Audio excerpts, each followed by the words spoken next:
আসসালামু আলাইকুম প্রিয় দর্শক, অন্য মঞ্চের আলাপচারিতায় আপনাদের সকলকে স্বাগত জানাচ্ছি। প্রিয় বন্ধুরা, প্রীতি, সালাম এবং শুভেচ্ছা নেবেন। বাংলাদেশের একাধিকবারের নির্বাচিত প্রধানমন্ত্রী এবং বাংলাদেশ আওয়ামী লীগের সভানেত্রী শেখ হাসিনা দেশে ফিরছেন। আপনারা জানেন যে গতকাল মঙ্গলবার সকালে কলকাতায় উপস্থিত বাংলাদেশ আওয়ামী লীগের ওয়ার্কিং কমিটির যারা রয়েছেন কলকাতায়, তাদের সাথে সভানেত্রী শেখ হাসিনার একটি ভার্চুয়াল মিটিং হয়েছে এবং সেখানে ওয়ার্কিং কমিটির সদস্য ছাড়াও আরো দুজন উপস্থিত ছিলেন। সেখানে নির্বাচনে জনগণ যে ভোট দিতে যায়নি, অধিকাংশ জনগণ নির্বাচনকে প্রত্যাখ্যান করেছে এবং আওয়ামী লীগের সভানেত্রীর আহ্বানে সাড়া দিয়েছে, সেটি নিয়ে আলোচনা হয়েছে, দেশবাসীকে অভিনন্দন জানানো হয়েছে। এছাড়াও মার্চ মাস একটি ঐতিহাসিক মাস, 7ই মার্চ, 26শে মার্চ, বঙ্গবন্ধুর জন্মদিন 17ই মার্চ, এই সব বিষয় উদযাপন নিয়ে কথা হয়েছে এবং সেখানে অনিবার্যভাবেই এসেছে যে কলকাতায় বর্তমানে আওয়ামী লীগের যে কয়েকজন নেতা অবস্থান করছেন তাদের দেশে ফেরা নিয়ে। কদিন আগে আমি একটি ফোন পেয়েছিলাম কলকাতা থেকে, আওয়ামী লীগের একজন কেন্দ্রীয় নেতা। তিনি আমাকে বলেছিলেন আমি যেন জননেত্রী শেখ হাসিনার সাথে একটু আলাপ করি এবং তিনি আমাকে যেটা বলেছিলেন যে তারা আসলে দেশে ফিরতে চায়। দেশে আইনের শাসন যদি থাকে, যদি আদালতে গেলে সুবিচার পাওয়া যায়, এটি নিশ্চিত হলে তারা দেশে ফিরে যাবে। এবং গতকালকের আলোচনায় সভানেত্রী শেখ হাসিনা বলেছেন যে নেতাদের রেডি হতে বলেছে, মানসিকভাবে রেডি হতে বলেছে এবং দেশে ফেরার জন্য তৈরি হতে বলেছে এবং দেশে ফিরে গিয়ে ফেস করতে হবে হোয়াট এভার দ্য সিচুয়েশন। এবং সেখানে আরো আলোচনা হয়েছে যে বাংলাদেশ আওয়ামী লীগের কার্যক্রমের উপরে বর্তমানে যে নিষেধাজ্ঞা রয়েছে, যেটি গত বছরের 12ই মে ডক্টর ইউনূস একটি সরকারি প্রজ্ঞাপনের মাধ্যমে এটি অ্যাপ্লাই করেছিল এবং সন্ত্রাস দমন আইন এসব বিভিন্ন অধ্যাদেশে দেখিয়ে সম্পূর্ণ অবৈধভাবে সিনিয়র স্বরাষ্ট্র সচিব স্বাক্ষরিত একটা প্রজ্ঞাপনে আওয়ামী লীগের কার্যক্রম নিষিদ্ধ করা হয়েছিল। তো সেই কার্যক্রমের উপরে যে নিষেধাজ্ঞা সেটি তুলে নেওয়ার জন্য ওয়ার্কিং কমিটিতে আলোচনা করা হয় এবং আশা করা হয় যে সরকার সেটা তুলে নেবে। যদি তুলে না নেয় তাহলে আওয়ামী লীগ অবশ্যই আন্দোলনের পথে যাবে।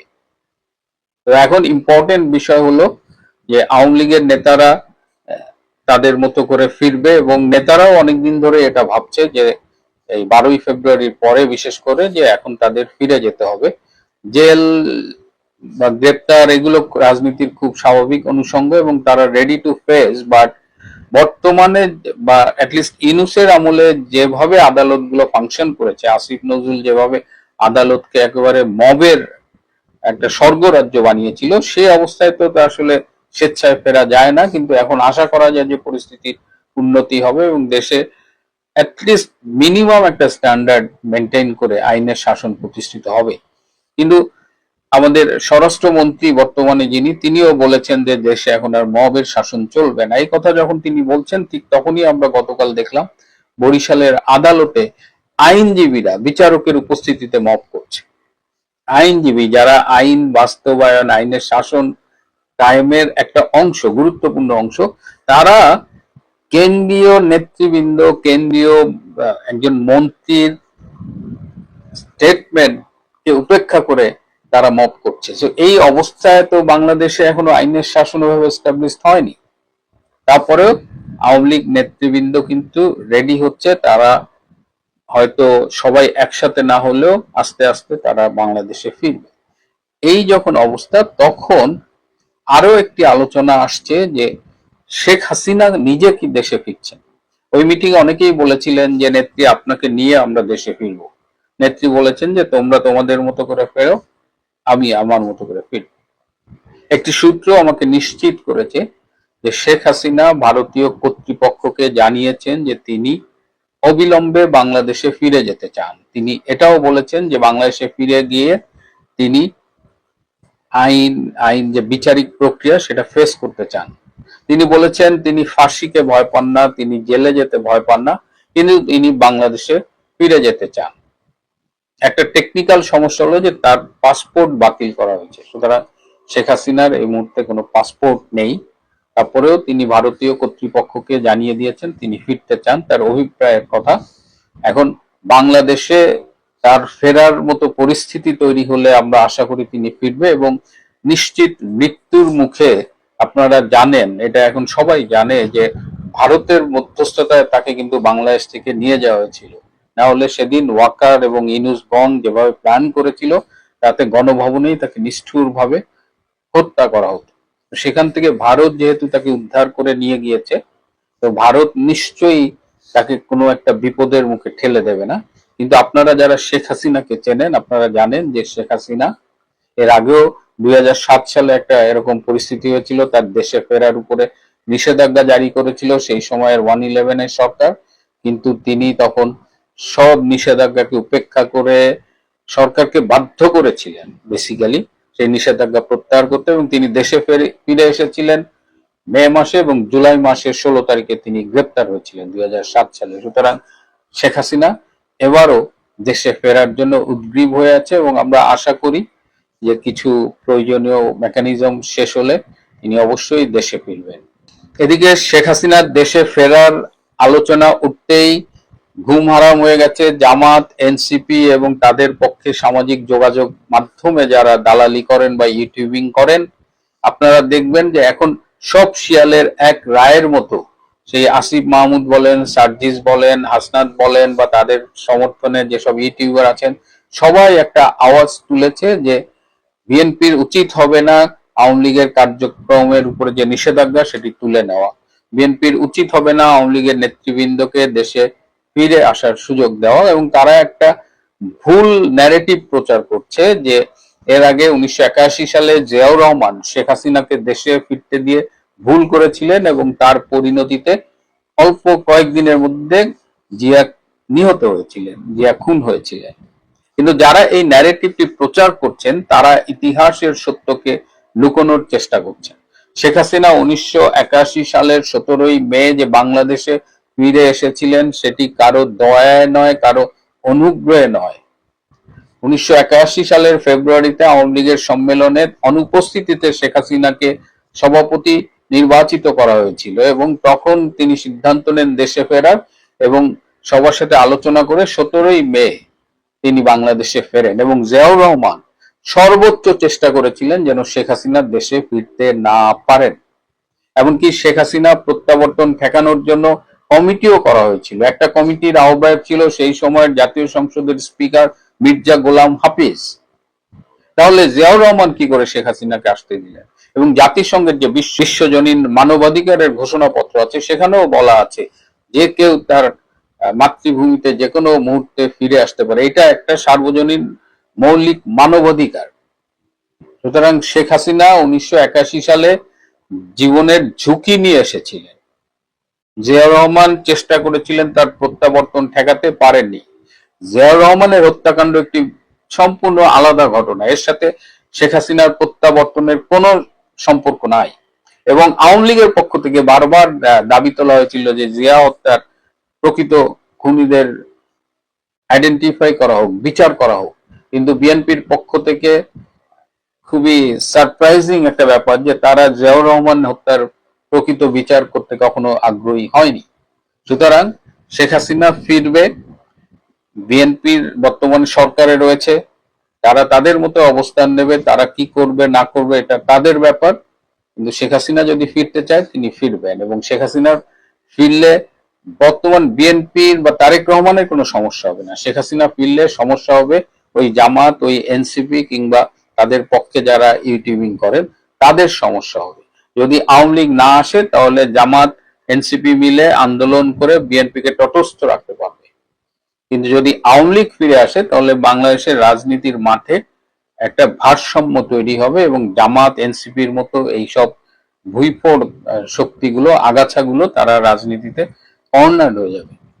আজকের বাস্তবতায় এটা প্রমাণিত যে বাংলাদেশের রাজনীতি আসলে দ্বিদলীয়, মানে একদিকে বিএনপি তার জোট এবং আরেকদিকে আওয়ামী লীগ এবং তার জোট, এবং এটাই বাংলাদেশের জন্য সবচেয়ে ভালো। আমরা দেখলাম ডক্টর ইউনূসকে নিয়ে একদম নোবেল বিজয়ী, বিশ্ব হ্যান ত্যান কত কিছু, কিন্তু দেখলাম যে মাত্র 18 মাসে একটা উন্নতির দিকে ধাবমান একটা দেশকে কিভাবে ফোকলা করে দিয়েছে, সেই দেশের অর্থনীতিকে একদম ধ্বংস করে দিয়ে গেছে, ব্যাংক সিস্টেমটাকে একদম তছনছ করে দিয়ে গেছে। সুতরাং বাংলাদেশের রাজনীতিতে বিএনপি আছে, আওয়ামী লীগও থাকবে, এবং এটাই বাংলাদেশের জন্য বেস্ট অপশন। শেখ হাসিনা ফিরবেন। এখন অনেকেই আমাকে হয়তো জিজ্ঞেস করবেন যে তিনি কবে ফিরবেন। এক্স্যাক্টলি তারিখটা এই মুহূর্তে বলা যাচ্ছে না, কিন্তু তিনি ফিরবেন এবং সম্ভাব্য দ্রুততম সময়ে তিনি বাংলাদেশে ফিরবেন। যে ইউনূস এখন বিচার আইনজ্ঞ খুঁজে পাচ্ছে না। সে বুঝতে পারছে আগামী দিনে তার বিরুদ্ধে কিরকম সমস্ত আঘাত আসতে চলেছে, আইনি আঘাত। তো সে পোস্টে অনেকে লিখেছে, দূর মশাই আপনি কি যে বলেন, ও এখন রাষ্ট্রপতি হওয়ার জন্য এখন ছটপট ছটপট করছে, বোধহয় রাষ্ট্রপতি হয়েও যাবে, আর আপনি এখন এই সমস্ত কথা বলছেন, এগুলো অবিশ্বাস্য লাগছে। হ্যাঁ, ঠিক কথা, কথা তো আপনারা তো সত্য বলেছেন, আপনারা তো অসত্য কিছু বলেননি, কিন্তু ঘটনাটা হয়েছে অন্য। কিরকম, এই যে বুইয়া খাটাস কিন্তু ওর কিন্তু প্ল্যানিং এর কোনো শেষ নেই। ও মনে করছে মেটিকুলাস ডিজাইন প্ল্যান করে ও তো একটা ক্ষমতায় এসছে, আর একটা মেটিকুলাস প্ল্যান করে ও ক্ষমতায় টিকে যাবে। তা মোটামুটি মেটিকুলাস প্ল্যান তার খেটে গেছিল, কিন্তু মধ্যিখানে বাদসাধ্য হচ্ছে গিয়ে ভোটের রেজাল্ট। ভোটের যেদিনকে সকালবেলা, যেদিনকে রেজাল্ট বেরোবে, মানে ভোট হয়ে গেছে, সেদিনকে সকালবেলা পর্যন্ত ও প্রচন্ড খুশিতে উত্তেজিত ছিল। এবং উত্তেজিত হয়ে তিনি যখন বাইরে বেরিয়েছে, সাংবাদিকদের যখন প্রশ্ন করেছে, তখন উনি যে উত্তর দিয়েছে তার ভিডিওটা আমার এখানে আছে। এটা ঈদের মতো, মহা ঈদ, এটা মহা ঈদের মতো খুবই সুন্দর, খুবই সুন্দর। Fantastic. We have a big future coming up. We are just creating new Bangladesh. Bangladesh 2.0. Thank you.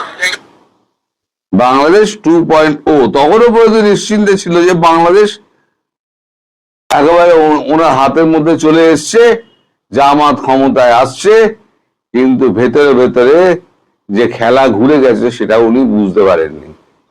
তারপর থেকে, এই ভিডিওর পর থেকে আর কি, ডক্টর মোহাম্মদ ইউনূস মহামান্য আমাদের প্রধান উপদেষ্টার মুখ আর দেখা যায়নি। মহামান্য উপদেষ্টা তারপর থেকে একেবারে পর্দার অন্তরালে লীন হয়ে গিয়েছেন। এইবার তো ক্ষমতায় বসে গেলেন, তো তারেক রহমান তিনি প্রধানমন্ত্রী হিসেবে শপথটা পাঠ করে দিলেন। তারপরে তো তার ভিতরে ভান্ডা ফোর যেটা করলেন সেটা হচ্ছে রাষ্ট্রপতি শাহাবুদ্দিন চুপ্পু।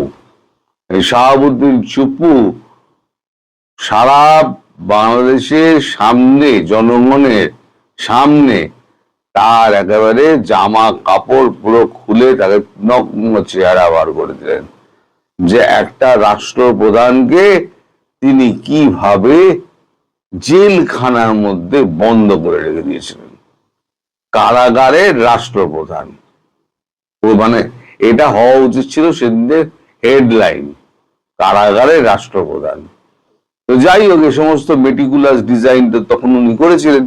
তখন উনি মনে করেছিলেন যে ওনারা আজন্ম ক্ষমতায় টিকে থাকবেন, উনি হবেন রাষ্ট্রপতি, কেউ একজন হবে প্রধানমন্ত্রী, এই সমস্ত করে পড়ে ওনারা গিয়ে এখন আজন্ম থাকবেন। যার জন্য ওনার যে সমস্ত উপদেষ্টা আছে তারা ভোটের আগের দিন পর্যন্ত লম্বা লম্বা লেকচার মেরেছেন। এখন অবস্থার পরিবর্তন হয়েছে। অবস্থার পরিবর্তন হওয়ার পর এখন তারেক রহমান ক্ষমতায় বসে গেছেন। স্টিয়ারিং তো অন্য লোকের হাতে, কার হাতে আমি বলবো না, স্টিয়ারিং তো অন্য লোকের হাতে। এখন সে স্টিয়ারিং এ গাড়ি চলছে। এখন উনি হয়ে গেছেন গাড়ির একজন মাথায় বসা একজন যে টালমাটাল খাচ্ছে, কখনো পড়ে যাবে এদিকে, কখনো ওদিকে পড়ে যাবে। এখন তিনি আইনের বেড়া জালে পড়তে পারেন, যে সমস্ত কর্মকাণ্ড উনি স্বর্ণাক্ষরে লিখে রাখার মতো সমস্ত কর্মকাণ্ড তো করে গেছেন বাংলাদেশের 18 মাসের ইতিহাসে। এই স্বর্ণাক্ষরে কর্মকাণ্ডগুলি এক এক করে যখন উন্মোচিত হবে, তখন উনি তো জানেন উনি কি কি করেছেন, তখন উনি তো বেকায়দায় পড়বেন। এখন ওনার আইনজ্ঞের দরকার, তা আইনজ্ঞ উনি এখন খুঁজতে ব্যস্ত। এখন সমস্যা হচ্ছে, অনেকে লিখেছেন আমায় যে দূর মশাই আপনি কি বলেন, যে উনি এখন বিএনপির লোক, ওকে আইনজ্ঞ দেবে। আমি একটা ঘটনা বলি শুনুন। সেটা হচ্ছে যে বুইরা খটাসটা, এটা কিন্তু মানে থেমে নেই। আপনাদের মনে আছে ও একবার রোম না ইটালি কোথায় গেছিল, মেয়রের সঙ্গে বসেছিল, দেখা সাক্ষাৎ করে আর কারোর দেখা পায়নি। তখন ও পোপের দেখার চেষ্টা করেছিল, পোপের দেখা পাওয়ার, পোপের সঙ্গে তখন দেখা হয়নি। এ বেটা করেছে কি, এ বেটা পোপের সঙ্গে যোগাযোগ করেছে ওভার ফোন করে, কোনোভাবে পোপকে কনভিন্স করেছে। আমার কথা মিলিয়ে দেবেন, প্রত্যেকটা অর্থে মিলিয়ে দেবেন, বিএনপি নেতাদের কাছে আপনারা জিজ্ঞেস করবেন।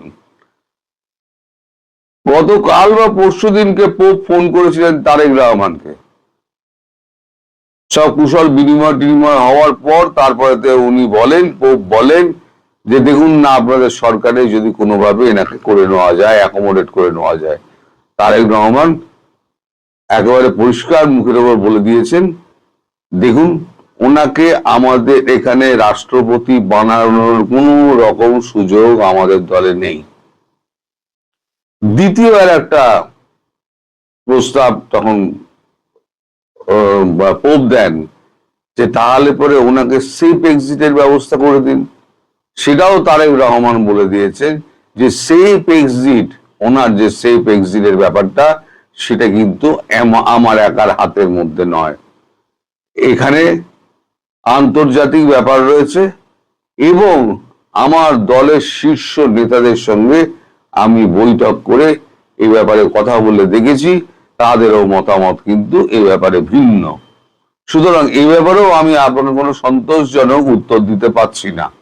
ফলে পোপের যে দুটো অনুরোধ পোপকে দিয়ে করানো হয়েছিল, এক ওকে রাষ্ট্রপতি বানানো, দুই হচ্ছে যদি না হয় নেহা তারপরে সেফ এক্সিট হওয়া। রাষ্ট্রপতি হওয়া হচ্ছে না, সেফ এক্সিটও পাওয়া যাচ্ছে না। এটা আমি যেটা বলছি অত্যন্ত দায়িত্বের সঙ্গে বলছি। আপনারা যারা ভাবছেন না, খোয়াব দেখছেন যে উনি রাষ্ট্রপতি হবেন, অথবা দুঃস্বপ্নে ভাবছেন, আপনারাও চান না কিন্তু দুঃস্বপ্নে ভাবছেন কিছু না হলেও অন্তত রাষ্ট্রপতি হয়ে যাবে, সেটা তার হচ্ছে না। আপনারা জনে জনে বিএনপি নেতার কাছ থেকে খবর নিয়ে এটি আমি ভুল বলছি না ঠিক বলছি কনফার্ম করে নেবেন। এবার আসি যে আইনজীবীদের কথা। আমাদের ভারতবর্ষের একটা ঘটনার কথা বলি। কসাব যখন ভারতবর্ষ 26/11 যখন হয়েছিল, তখন তার একজন জীবিত একজন জঙ্গি ধরা পড়েছিল, তার নাম হচ্ছে আজমল কসাব। আজমল কসাব আমাদের দেশে হচ্ছে বিচার করতেই হবে। বিচার করতে গেলে কি হবে, একজন আইনজ্ঞের দরকার। কিন্তু আজমল কসাব কি করেছিল, দেশের মানুষকে হত্যা করেছিল। দেশের কোন নামি বেনামি বটতলা রুকিরও তার হয়ে আইনে তার হয়ে লড়াই করতে চায়নি। শেষকালে বাধ্য হয়ে আদালতকে সরকারিভাবে নোটিশ দিতে হয় কাগজে, যে এরকম আইনজ্ঞ চাওয়া হচ্ছে, তাকে এত ফিস দেওয়া হবে, কসাবের হয়ে তাকে ওকালতি করতে হবে।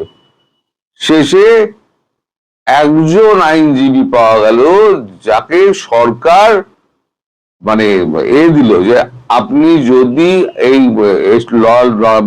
কেসটা লড়েন, তাহলে আপনার সমস্ত জীবনের দায়িত্ব আমাদের, এবং আপনি কেস লড়ার পর আপনি যেখানে যেতে চান আমরা আপনাকে সেই দেশে পাঠিয়ে দেব, অর্থনৈতিক সমস্ত সুবিধা দিয়ে আমরা সেই দেশে পাঠিয়ে দেবো। অর্থাৎ আমাদের এখানে নিয়মটাকে মানতেই হবে। ও ফাঁসিতে ঝুলবে এটা ঠিক, কিন্তু নিয়মটাকে মানতেই হবে। সে তিনি অপরাধ হতেও পারে, তার লড়তে তো হবে। 16 বছর ধরে সেই পিটিশন করতে করতে মাফি ভিক্ষা হ্যান ত্যান করতে করতে 16 বছর বাদে সে ফাঁসিতে ঝুললো। যেদিনকে ফাঁসিতে ঝুললো তার আগের দিন লোটাপত্র নিয়ে সেই আইনজীবী পুরো গায়েব, ভারতবর্ষ থেকে গায়েব। অর্থাৎ আমি এটা বলতে চাইছি যে দেশের মানুষকে খেপিয়ে দিয়ে কখনো কোনো আইনজীবী কোনো কেস দেন না। এখন ডক্টর ইউনূস যা করেছেন তাতে দেশের সাধারণ মানুষ এত ক্ষেপে আছে ডক্টর ইউনূসের উপরে যে কোনো আইনজীবী তার মামলা নিতেই চাইছেন না। আর আপনারা বিএনপির কথা বলছেন, বিএনপির নেতৃত্বকে তিনি এত জ্বালিয়েছেন, এত মুখ করেছেন, মানে দুর্মুখ লোক তো, এবং তার ব্যবহারও অত্যন্ত খারাপ ছিল। তিনি মনে করেছেন আমি তো সারা জীবন তো আমি তো এখান থেকে যাবো, কারণ তো বাবার ক্ষমতা নেই আমার এখান থেকে সরাবে। একবার আমি বসে পড়েছি মেটিকুলাস ডিজাইন করে, আমি আর একবার থেকে যাব, কারোর ক্ষমতা নেই। তো উনি একেবারে চাকর বাকরের মতো ব্যবহার করতেন। একবার মনে আছে আমি একটা বৈঠকের কথা বলেছেন, সেখানে বিএনপি নেতা ছিল, জামাত নেতা ছিল, এনসিপি ছিল, ওই যে মিটিং হচ্ছিল, সে গণভোট নিয়ে সেখানে বোতল ছোড়াছড়ি পর্যন্ত হয়েছিল। বিএনপি নেতার গায়ে বোতল ছুড়ে মেরেছিলেন জামাত নেতারা আর এনসিপি নেতারা। এখন যদি বিএনপির কোন আইনজীবী দাঁড়াতে চান, তাহলে বিএনপির যে অবস্থা আছে, বিএনপি কিন্তু কোনো মতেই তাতে মত দেবে না। আর তিনি তাহলে কাজ করতে পারেন, বিএনপি ছেড়ে আর ওই আপনাদের দেশ ছেড়ে দেশত্যাগী হয়ে যদি টাকার জন্য উনি করতে চান তাহলে পরে উনি করতে পারেন। তবে বাংলাদেশের মানুষ তো আমার খুব একটা বিশ্বাস নেই। এ তো আর আমাদের ভারতবর্ষের মানুষ নয় যে এক কাট্টা দেশপ্রেমের ব্যাপারে এক কাট্টা। আপনাদের যেটা সেটা হচ্ছে টাকার প্রেম। টাকার কাছে আপনারা যখন তখন মা বোন বিক্রি করে দেন। মানে আমি বলি সাধারণ মানুষ নয়, আমি বলছি এই সমস্ত যারা আন্দোলনজীবী টিভি আছে যারা, না এরা হচ্ছে আন্দোলনজীবী। আন্দোলনজীবী যারা আছে আর তার মধ্যে আইনজ্ঞ কিছু রয়েছে যারা একেবারে টাকার কাছে নিজেদের মা বোন বিক্রি করে দেন, তাদের কথা আলাদা। তারা এখানে টাকা পয়সা নিয়ে ও ফাঁসিতে চুললো কি আজীবন কারাগারে গেল, ওর কিছু দেখার দরকার নেই। ও টাকাটি বগলে পুড়লো, ও বেরিয়ে চলে এলো, ও বরাবরের মতো বাংলাদেশও ছেড়ে দিল। কিন্তু মানে আমাদের ভারতবর্ষ যখন দায়িত্ব নিয়ে তাকে অন্যদিকে পাঠিয়েছিল, তাকে কি করতে হবে, বাংলাদেশের যে আইনজ্ঞ যিনি লড়বেন তাকে লুকিয়ে দেশ ছাড়তে হবে। তার আগে তো তাকে গালাগাল তো দিন রাত খেতেই হবে। সুতরাং এই অবস্থার মধ্যে আমার মনে হয় না বিএনপিরও কোনো আইনজীবী এগিয়ে আসবেন। আমি পুরো অবস্থাটাই আপনাকে ব্যাখ্যা করলাম।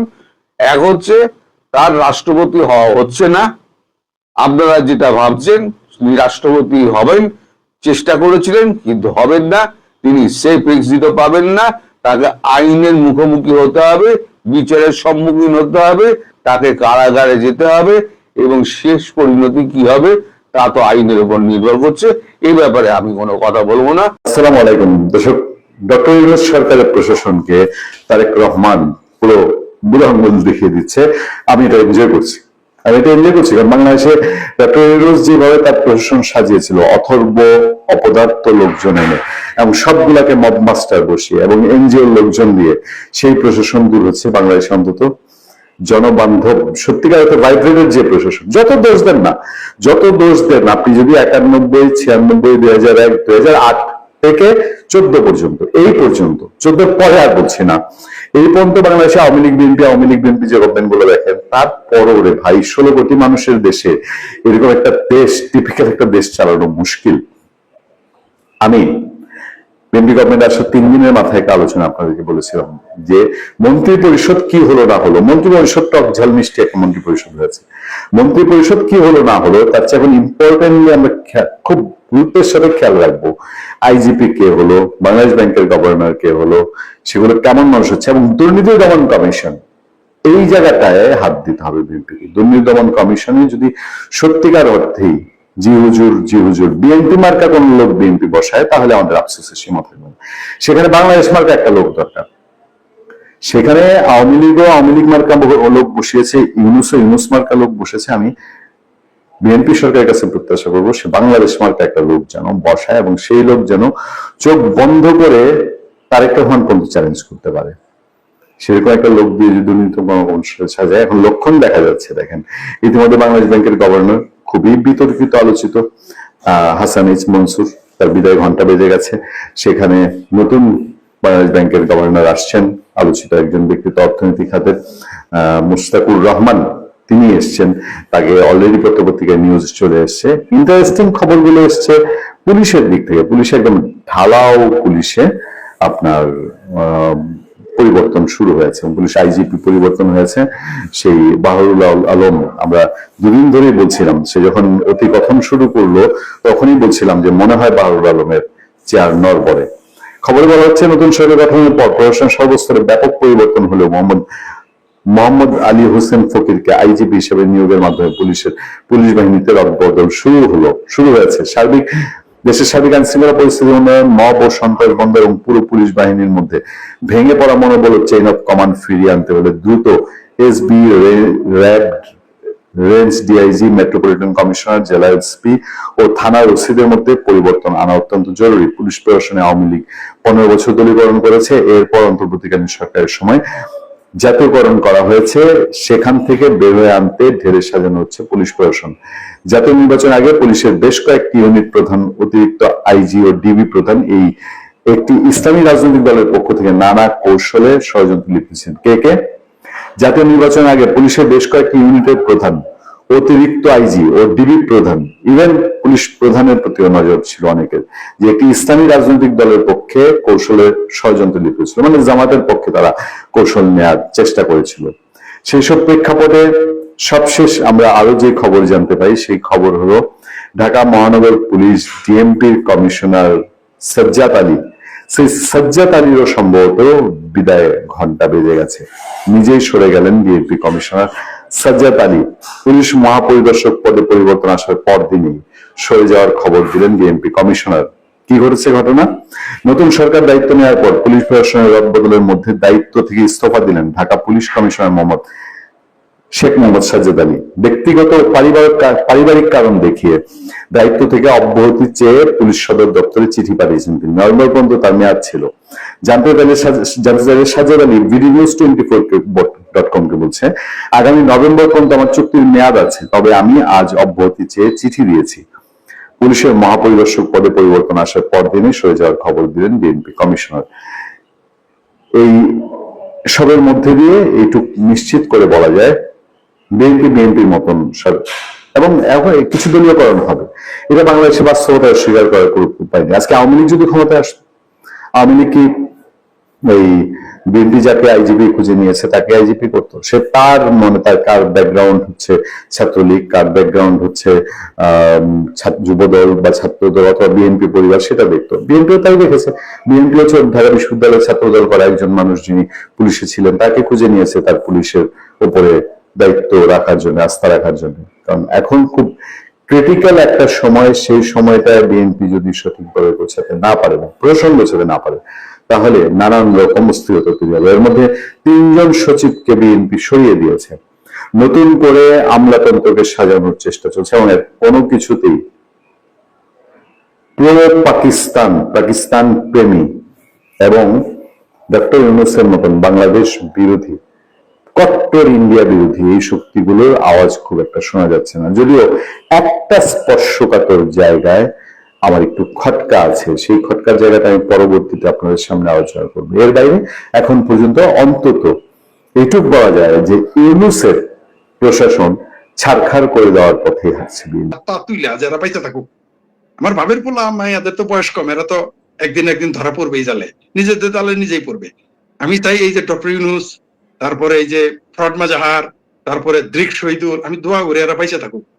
কারণ বাংলাদেশের জনগণ এবং পৃথিবী এদের দৃষ্টান্তমূলক শাস্তি দেখার অধিকার রাখে। কারণ এরা দেশের যে ক্ষতি করেছে, শুনেন, আপনি যদি শুধুমাত্র একটা সরকারের পতন ঘটাইতেন সেটা আলাদা বিষয় ছিল। সরকারের পতন উত্থান ঘটবেই, কিন্তু আপনি দেশের গণতন্ত্রকে ধ্বংস করেছেন, দেশের শিল্প, সাহিত্য, সংস্কৃতি, দেশের সঙ্গীত, দেশের মানচিত্র, দেশের বিদ্যুৎ বন্দর নিয়ে আপনি তাল বায়না করেছেন। এটা ছাড়